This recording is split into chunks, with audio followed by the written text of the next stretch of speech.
Britain's nuclear-powered hunter-killer submarines are in a state of constant alert. 50. Submarines are key to the first line of defence of the United Kingdom. Threat submarine in the area. Part submerged spy. One contact visual. It's about making sure that harm doesn't reach our shores. Part deadly weapon. This is a ship of war. It is designed to inflict damage on other people. Stand by, two-lam engagement. That is the whole purpose of the submarine, is to deliver violence to the enemy. Fire! Historically, it's been a closed world. We're the silent service. We don't generally talk about ourselves. Max trying to course 091. One sweep there. But for the first time ever, this series has full access to a British submarine on patrol as we follow HMS Turbulent on her final deployment. It's the story of 130 men in an isolated, cramped and close-knit world, thousands of miles from home and family. So I just thought I'd phone you up and tell you how much I love you. On a mission where discipline is paramount. You can get the odd fight. In 3 months, you've been in front of me twice, which I think is unacceptable. Teamwork is crucial. We're a brotherhood that drive this submarine. Amazing, isn't it? Middle of the ocean, British submarine, British helicopter, doing their jobs. And danger is ever present. You're not sure when anything's going to go wrong, because obviously we've got a nuclear reactor, so everything has to be done in a safe procedure. You'll have seen the news with regards to Libya. Unknown vessel, this is surface submarine. You are approaching me in a threatening manner. As they sail through the Mediterranean and into the troubled waters of the Middle East.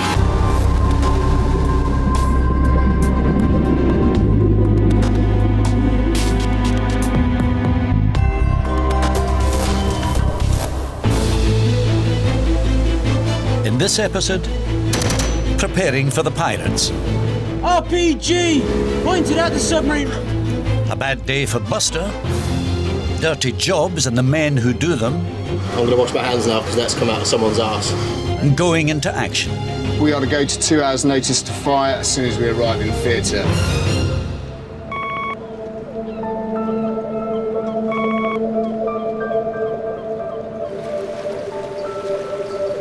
HMS Turbulent, £500 million worth of nuclear-powered submarine, is at home in Devonport, the largest naval base in Western Europe.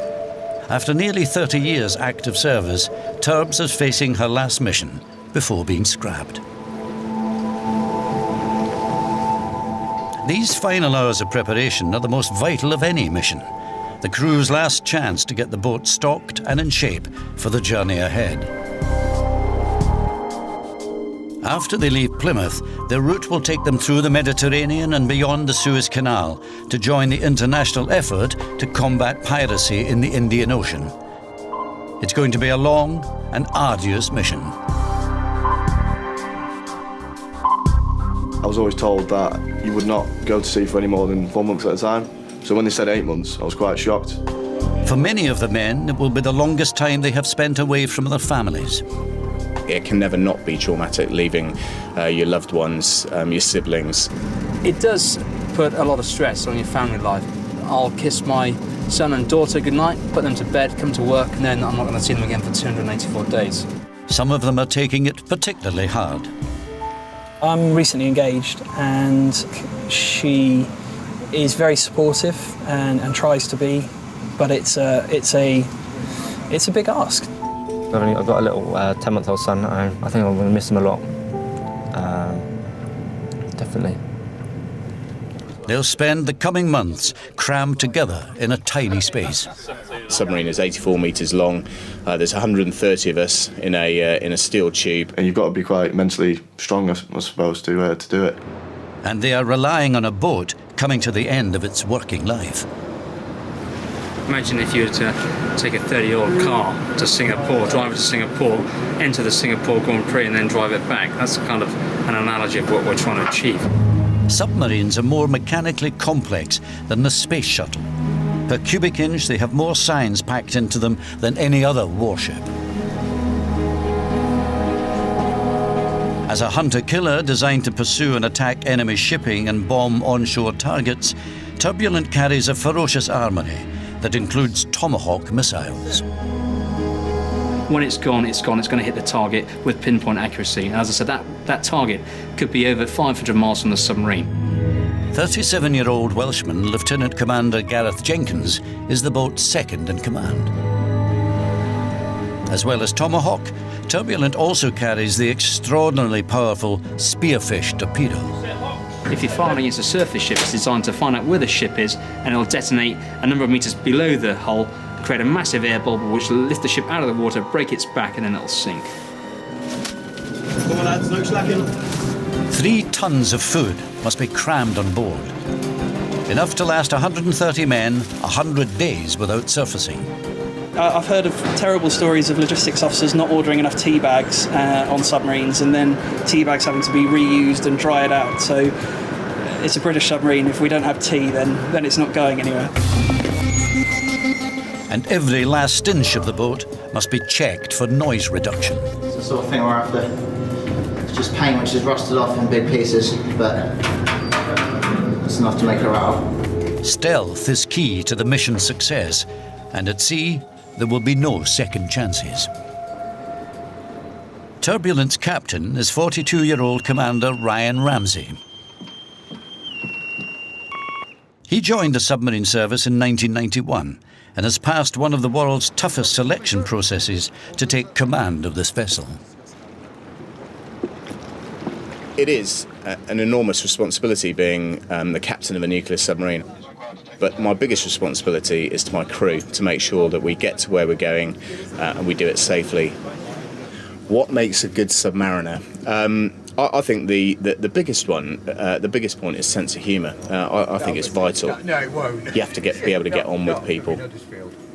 And also the drive to ensure that you're there to support your friend, your shipmate, and that you're never going to let them down. I think those are the 2 key things that make a good submariner. Before Turbulent sets off, 2 young crew members are initiated into the Submariner fraternity. Right, men, our 2 newest recruits to the Brotherhood. They've proven to us as a group that they're safe to stay on board HMS Turbulent and serve on her at peace and war, and now they're going to do the final test, which is to join the Brotherhood properly. Traditionally, the submariner's insignia, the dolphins, are placed in a large glass of rum. At no point should you swallow your dolphins. It's very, very bad for you, okay, so catch them in your teeth. Right, so the first one, Petley.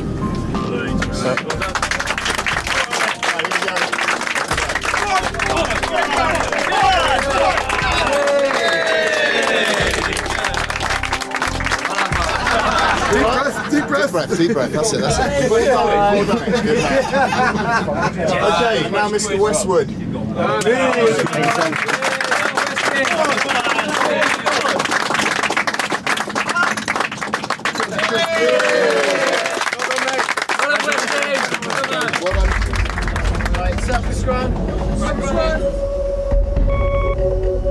With just a day left before they start the first phase of the deployment, there's still much to do before the boat can put to sea. As executive officer, Gareth is the boat's enforcer. He runs final checks to make sure the crew is working in harmony. Imagine we're at sea with 130 men, some of whom may not have been to sea before, so the men first have to prove that they know how to operate the submarine safely.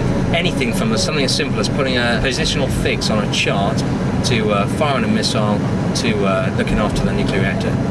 We're all but links in a chain. If we take any one man out of the chain, then the chain breaks and we can't function. This small piece of electrical. They've got one chance to get it right. It's pretty clean down there. Usual suspects. Once we get to sea, we are entirely self-sufficient. We'll have enough food on board, material spares, to stay at sea for over 100 days should we need to.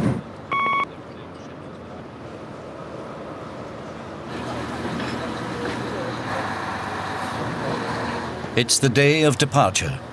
Vital preparations are completed.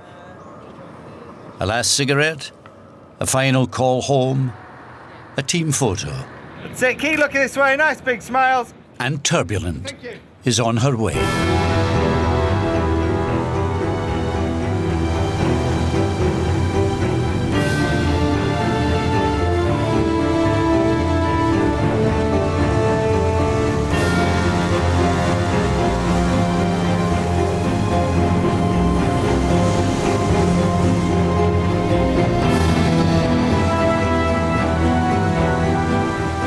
good to be going now. We made loads of preparations and ready to go, and out we go. It's good news. The men of HMS Turbulent are off to face the first real test of their mission.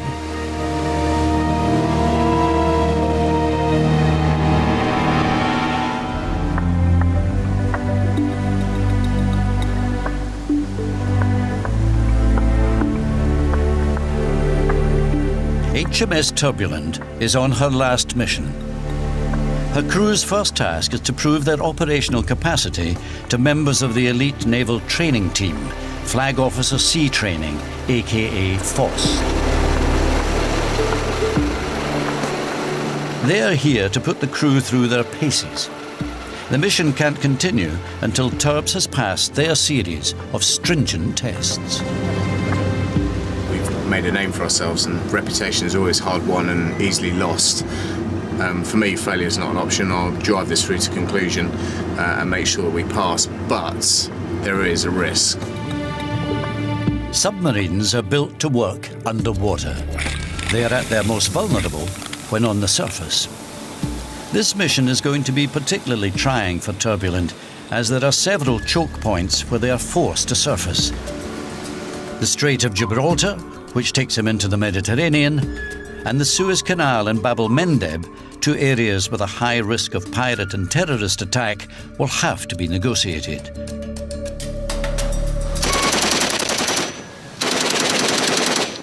General-purpose machine guns are the main deterrent to an attack. The crew do this drill using live ammunition. We're limited to 2 GPMGs, and we have to practice every month to make sure the guys remain in date and familiar with the weapon, so that's why we do that today on the high seas. The next part of the exercise involves other crew members, so the ammunition is dispensed with. A Royal Navy rib simulates the sort of pirate or terrorist attack Turbs might face.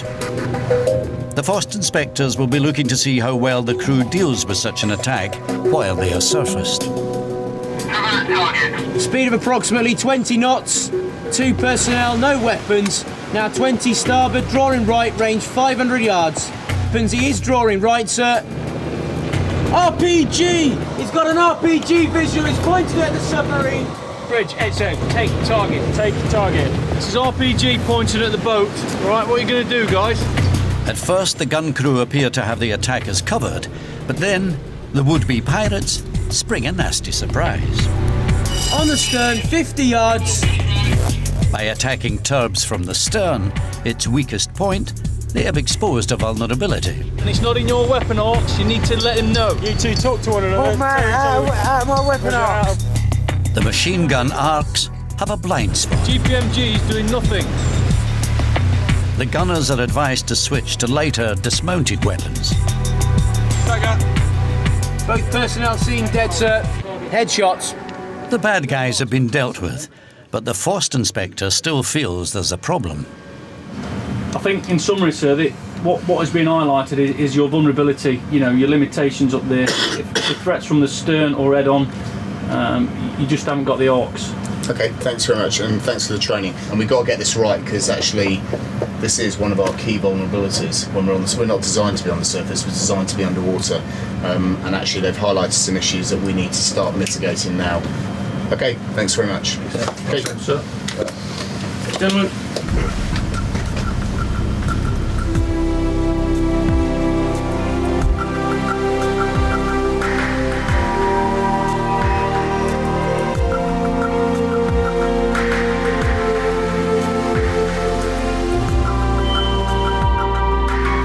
In the midst of all this, the everyday life of the boat goes on. The XO and coxswain's rounds are designed to ensure that standards don't slip. As the executive officer, I'm in charge of maintenance of the boat, internally and externally, and the coxswain, being the disciplinarian, is the man to make sure the boys are doing the job that's required of them. We're living in a confined environment, and we need to make sure the boats get clean, so the atmosphere is clean and healthy for us to breathe. And also, with a lot of sensitive equipment on board, you need to make sure that dust and dirt is kept under control. So nothing's been done in here. Re-scrub, minging. No, it's pretty minging in there. I know 3 people that would like to move into this bunk space if the standard can't be maintained. That'll leave you in the bomb shop Or the bunk space. Excellent. Your choice. I know I'd rather sleep. Easy Gardine. What, sir? You've sent me a daily order today, have you? I have, first sir. have to be clean shaven, that includes you. I have read the order, sir, but Right. clearly I haven't got to that part, sir. I shall have a shave as soon as possible, sir. Yeah, shave and report to me in 15 minutes. 15 minutes, sir. I'll see you in 10, sir. We have this thing called daily orders, which is basically you have to. Everyone reads it every day. Obviously, of course, I've read it already, but it has rig of the day, what we're doing, what the plans are. But it also says to be clean shaven every morning, and I clearly didn't get to that bit yet. And as you can tell, I've just been picked up by the executive officer, and he wants me to go and report to him in 15 minutes. So I think in 10 minutes I shall go grovelling with an apology whilst being clean shaven. Close enough for government work. With over 5 years on the boat, marine engineer Dan Gardine knows HMS Turbulent like his own home, if not better. He is a forward wrecker, working on the heavy machinery systems at the front of the boat. Easy Gardine, that's better. Hold on. Thank you very much, sir. When it comes to discipline, however, there are much more serious matters than facial hair. In a system where a weak link can cause the chain to break, everyone must play their part. Anyone not doing so is a potential problem for the whole submarine, and infractions must be dealt with. As the boat's coxswain, Paddy Parsons acts as on-board policeman. He now has to deal with the case of Andrew Buster Brown, who was 14.5 hours late back from leave before the boat deployed. A man of many careers, including a spell as a fish farmer, Buster's been in the Navy for just under 2 years. He hasn't got his dolphins yet, and he's a new boy on turbs. Okay, so why were you absent for that period of time on board? I was meant to be getting a lift on the Sunday night, but I slept through. I was on the dole, it was really hard to get a job, and I thought my life needed a bit more of a different direction, something a little bit structured, something I've never really had before, so I decided to join up. Well, money is a big part of it, but it's a different thing. How many people do you know who could say that they've been a submariner or they've been on a submarine, and, well, it's not many people I knew before I did this job. In fact, anybody, and it's good. I enjoy it. Did you understand that you were required back on board on that morning? Yes, yes, I did. Is that on me to go then, yeah? Yeah, that's you three to go for the afternoon. Thank you. Obviously, I came in late. I should have been in. I probably could have got in earlier. I couldn't have got in on time, but I could have got in earlier. So I'm definitely going to have to go around. So we'll see what happens. Buster will now face a captain's table, a disciplinary hearing where his punishment will be decided.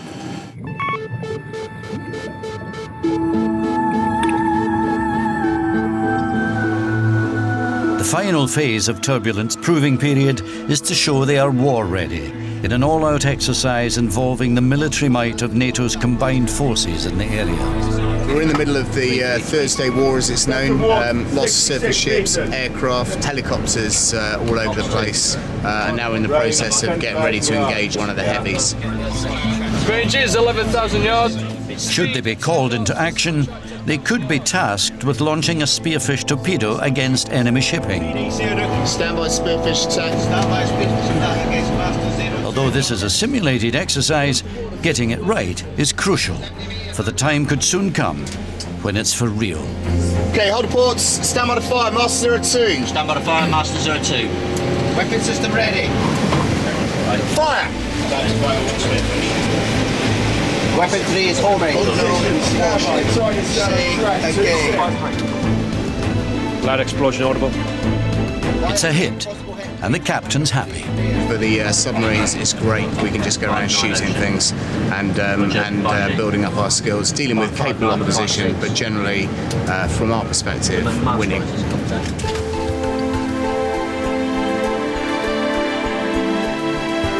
Through 3 days of inspections and 2 weeks of intensive exercises, the crew has given it their all.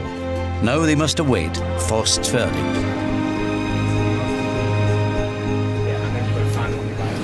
Men, this is the captain. Pay attention. Finally, the captain has news.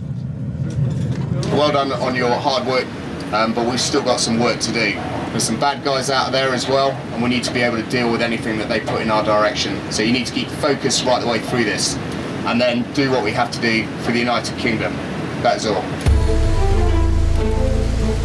Turbulent has passed, and now they can get underway to join the anti-piracy campaign east of Suez. The day has arrived for Buster's captain's table, his disciplinary hearing for being late back from leave. As well as any immediate punishment he faces, there's the stain on his record, which could affect his hopes of staying in the Navy. Able Seaman Brown. Sir.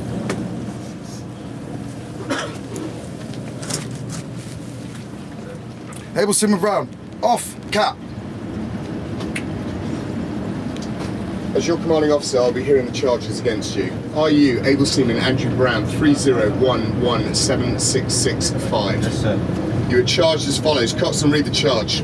Sir, Able Seaman Warfare Specialist, Tactical Systems Submarines, Andrew Brown, of Her Majesty's ship Turbulent, did absent himself without leave, namely 14 hours and 55 minutes.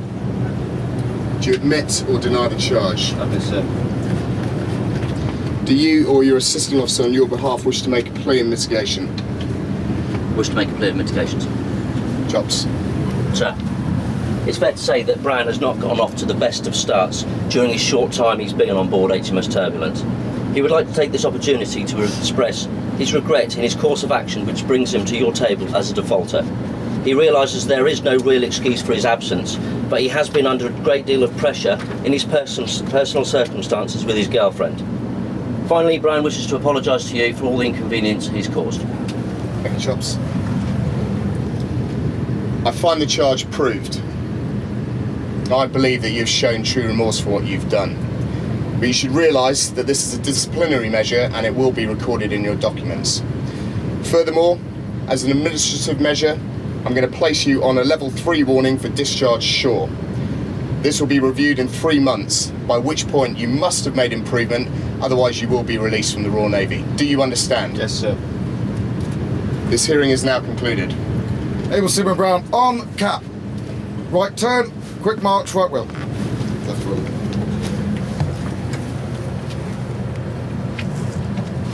Let's just carry on, sir. Yes, please. I'm planning on getting my task put done, keeping my head down, keeping out of trouble. And yeah, just getting on with the journey. It's going to be a long one.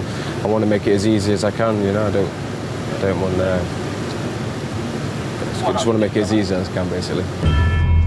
Turbulent is on course for its mission in the Indian Ocean to help fight the scourge of piracy.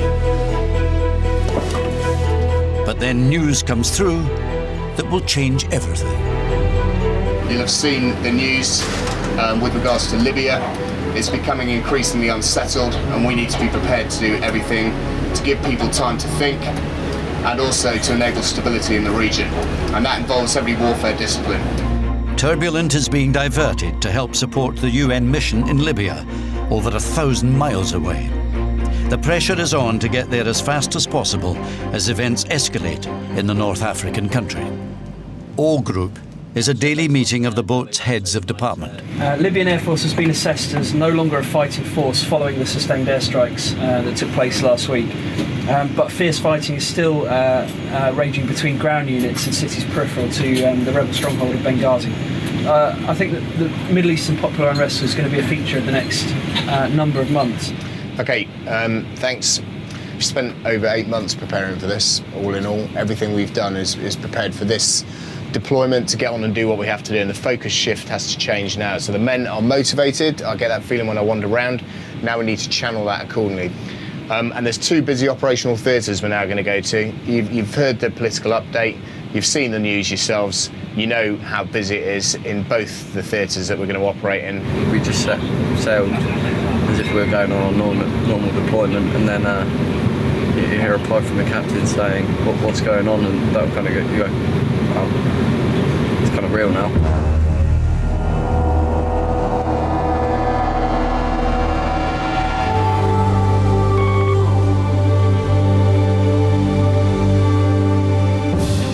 HMS Turbulent has been urgently rerouted to join the UN mission off the coast of Libya.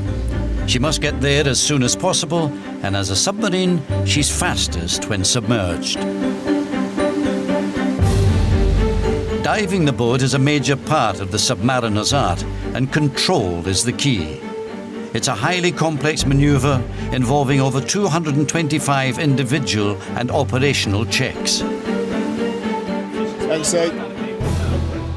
XO dive submarine.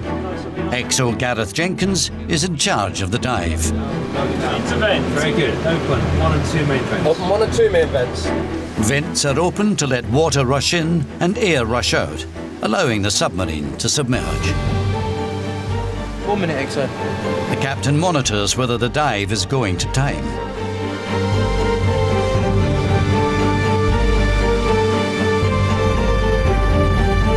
As the water pressure on turbs increases, checks are made for leaks. I'll try the...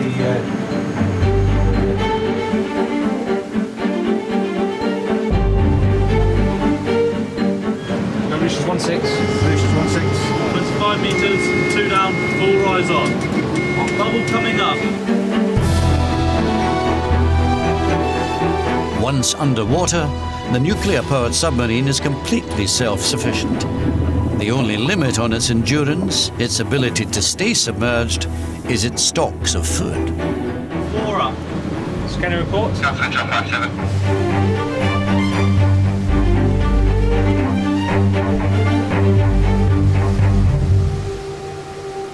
Turbulent is back in her natural environment.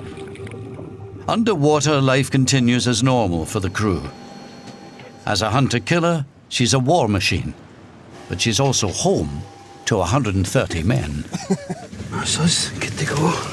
I love it. I don't know what drew me to submarines. I've always imagined what it was like as a kid to be on a submarine. When I initially went through my basic training, I thought, what the bloody hell am I doing? You know, this small tin can, what do I want to do this for? But on the flip side of the coin, it's a job that you can take pride in. It's not something everyone gets to do. It's a bit of a dangerous job. You pay good money, and it's a good adventure. Every day's an adventure, and no day is exactly the same as the one before. Every submariner has several jobs on board the boat. Dan Gardine's are among the least glamorous.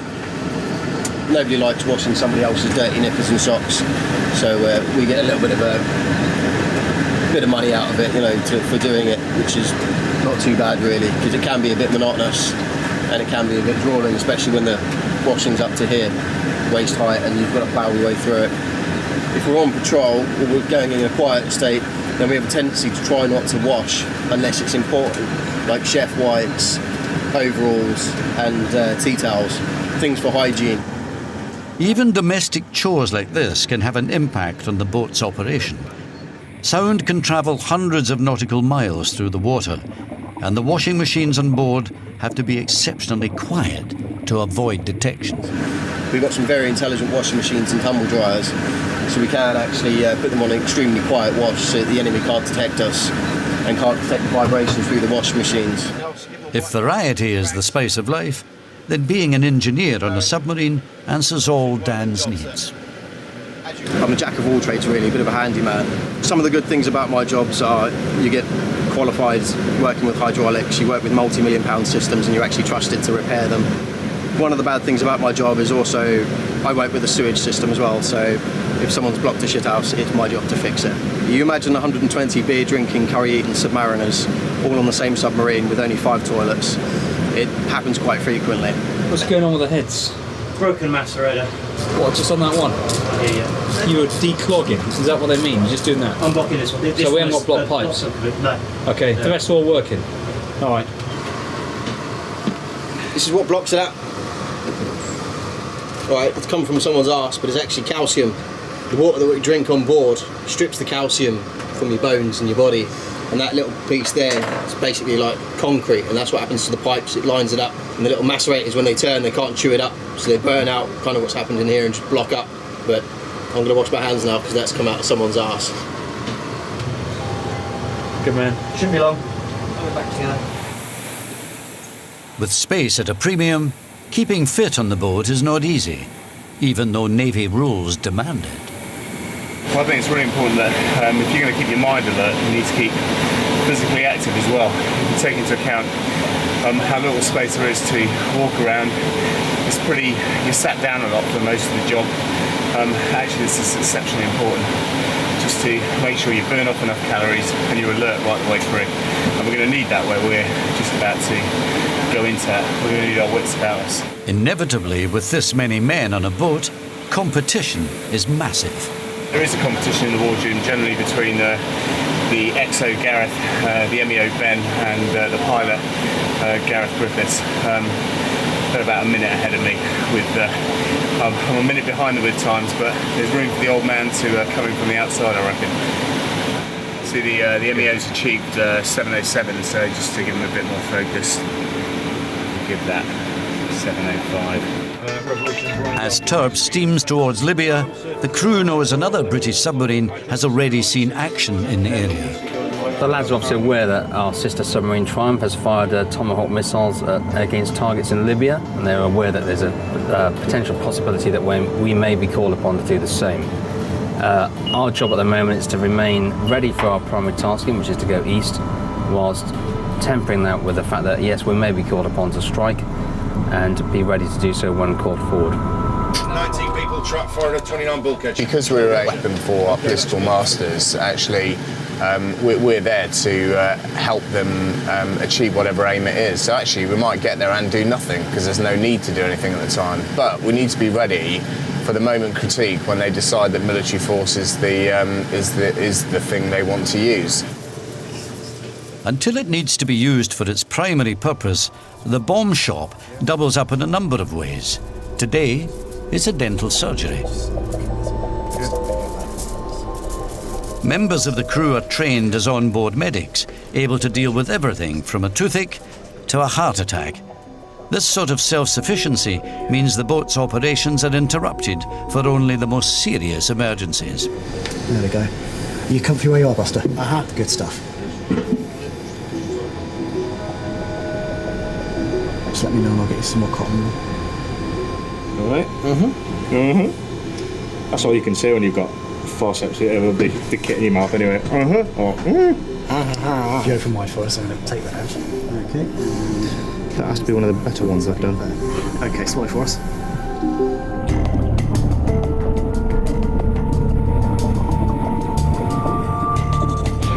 Good afternoon, Turbulence. TSA from the control room with a short world at 1300. Submarine is currently 180 miles north of Cap Finisterre in Spain, with 888 miles to run into the Strait of Gibraltar.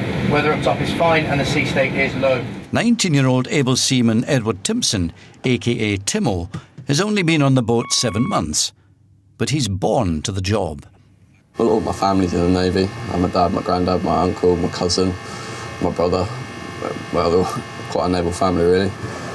At sea, I'm looking after forward staff, which is fresh waters, ventilation, and looking after the periscopes as well as fridges. So I'm looking after the bomb shop, making sure all the weapons are fine. That's my main responsibilities. We're going to be measuring for Otto fuel that powers the Spearfish torpedo. I'm a really young lad, and I've got a lot of responsibility. It's good, no reading. So we fill in our log saying there's been no reading. This is done every 6 hours. Timo takes the hardships of life as the tallest man on board in his stride. I'm 6'5", but walking about, because I'm quite aware of my height, I find I hit my head a lot less than people who are shorter than me, because they think, well, I'm short, so I can get under that, whereas I think, I know I'm too tall for that, so I'm going to duck well beneath it. People who are short than me hit their head a lot more. You see people with cuts all over their head, you call it hatch rash. Although he's come in at the lowest level, Timo has ambitions of becoming an officer. One of his most important jobs is in the heart of the control room. As periscope assistant, he looks after the needs of the men who are the eyes of the boat. He's looking out there all the time, so anything else that he needs to do should be done by somebody else. So he shouldn't have to think of anything except looking out there and keeping the submarine safe. It's also his duty to make sure those on the periscope don't work over their allotted time. Range, on top. If they're down there too long, strain their eyes, that's obviously bad for them in the long run. But a fresh set of eyes can also see different contacts. In the day, we let them on there for 20 minutes, but at night only 15 maximum. 10 minutes done on search. There's no alternative to a submarine looking out and actually seeing.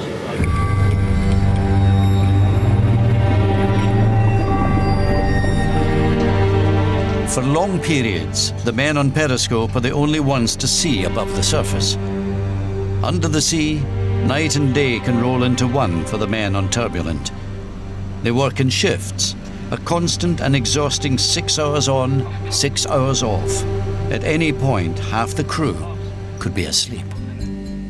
With only 98 bunks for 130 crew members, some of them must share. 42 people are hot bunking. That means that as one man gets out of bed, another man who's just come off watch gets into the same bed. So something like E.T. Timpson, you hot bunk, don't you? Yes, sir. Who do you hot bunk with? E.T. There you go. So E.T. Timpson shares a rack with E.T. and they'll be in opposite watches. E.T. Timpson's in second watch, so when he goes to off watch at 1900 this evening, he'll get into the bed that is currently occupied by his shipmate E.T. Tune. Bez, you up? No. Nobody's ever happy to be woken up, but you've got to get them up on time, otherwise they'll miss their lunch. That means that I don't get into bed. The quicker they get up, the quicker I can get into bed. So it's in my interest to do it on time.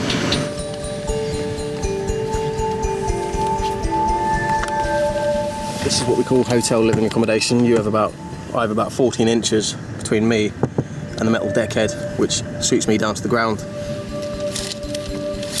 Submariners, when they're in training, when they first join a boat, have a tendency to get coffin dreams, which is where you're sort of either semi-conscious or still asleep, but because you can't move anywhere, you can't roll over, you have this tendency to think that you're in a coffin or you're locked in a box, and a lot of guys have nightmares when they first join up, worrying that they can't get out and things are caving in on them. I used to have them, or I've had them a couple of times, but not so much anymore, so I think it just comes, you just get used to it. Turbulent is about to enter the Mediterranean on her way to Libya. To do so, she must transit the Strait of Gibraltar, one of the choke points on the mission. She must navigate it on the surface, a vulnerable position for any submarine.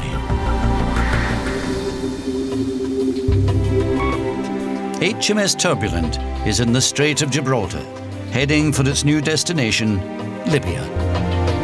This is one of 3 choke points that we need to get through.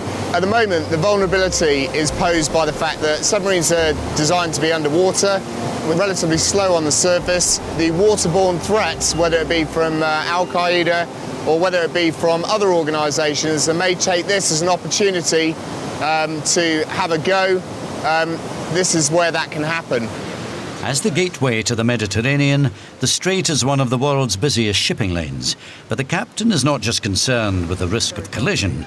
Even the most innocuous ships must be cleared. Asiona,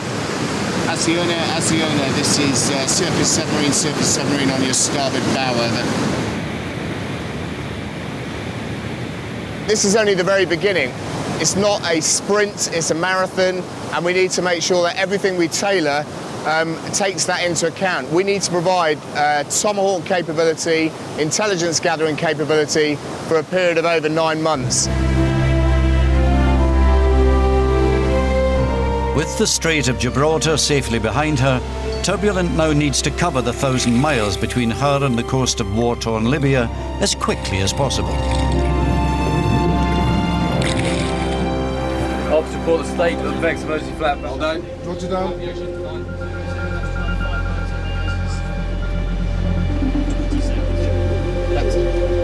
Soon they will be going into theatre, and they will need to be even more aware of the dangers of life on board a submarine. Fire!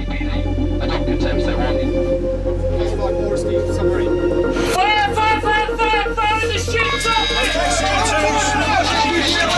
The reason we do damage control training is that even in a well-maintained submarine such as this, emergencies do happen. I've been at sea where we've had hydraulic bursts, even a flood.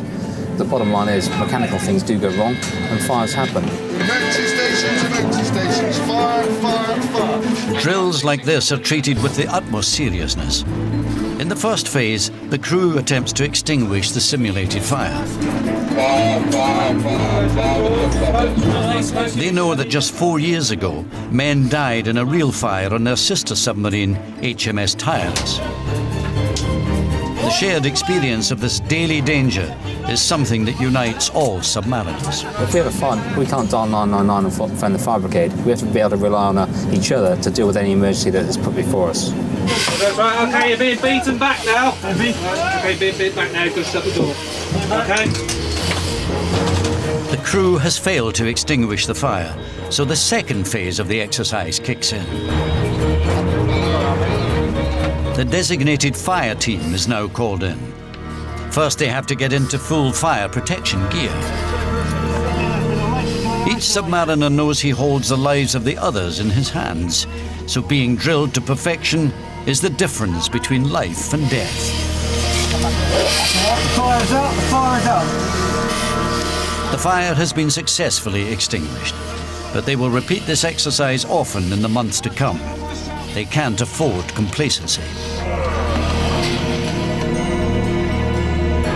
As they approach the coast of Libya, the men are aware of the worsening situation as Colonel Gaddafi defies international calls to stand down and intensifies his attacks on the rebels opposing him.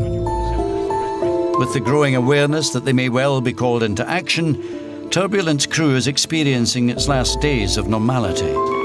In the bomb shop, an English GCSE class is taking place for those hoping to improve their career prospects. Time management is crucial to passing this exam.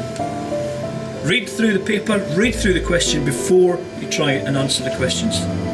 But then, even this last semblance of normal life is interrupted. Men, this is the captain, listen up. Just had the heads up and a personal force signal in that provides us with our tasking for the next 48 to 72 hours. Primary tasking is Tomahawk. We are to go to 2 hours notice to fire at approximately 08:30 tomorrow morning as soon as we arrive in theatre. What I need from you now is 110% effort. Make sure we do what Turbs does best, which is deliver. That's it. What I want to be able to do is load the 2 Block 4s up to the 3 and 4 tube, but the 2 Block 3s that are in there be in a position that 4s are out of the way, 3s are in. In the wake of the captain's announcement, the temporary classroom returns to its primary purpose, the bomb shop. There's no panic, no rush, just a quiet, methodical efficiency that is the product of constant drilling and practice. Soon they will be ready to fire the devastatingly accurate Tomahawk missiles, capable of destroying a building up to 1,000 miles away. What do you have to make, Coomber? Keeping a good eye out on the weapon. Ram, 1 tube, ram, 1 tube. Ram 1 tube. Ram unlocked, stand clear, ram in 1 tube. I know we can do Tomahawk, we can get it where it's supposed to be. It's just everything else needs to support that. I've got no reservations about what we're going to do. This is our job, as required by NATO and as required by the UK. So I've got no issue whatsoever in launching Tomahawk if required to do so. That is the whole purpose of this submarine, is to deliver violence to the enemy. There's no point beating about the bush. This is a ship of war. It is designed to inflict damage on other people.